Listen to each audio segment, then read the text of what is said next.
Maring tinutulan ni Vice President Sara Duterte ang online gambling kasunod ng pahayag na ilang mambabatas na humihiling na ipagbawal ito. Ayon sa kanya, hindi kayang kontrolin ng mga magulang ang internet access ng kanilang mga anak, kaya nalalantad ang mga ito sa pagsusugal.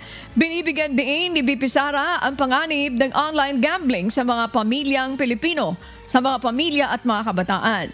Naniniwala siyang mas pinadali ng online platforms ang pagsusugal dahilan upang mas maraming Pilipino ang malulong at mabaon sa utang. Bagamat bukas siya sa regulated gambling na may malinaw na limitasyon sa mga kalahok, mariin ang kanyang pagtutol sa online na bersyon nito dahil sa malawak at tinding kontroladong akses. I am against online gambling. Pero kapag nilagay mo siya online na hindi na natin nakukontrol kung sino yung makapagbukas ng account para magsugal, ay hindi ako sang-ayon doon dahil nakakasira ng pamilya yon at nakakasira ng kinabukasan ng kabataan.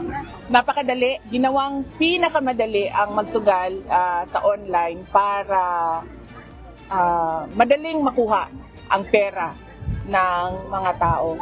At pag ikaw ay nalulong na dyan sa online gambling, ay nagkakaproblema na ang pamilya dahil nalulubog na sa utang yung mga kababayan natin.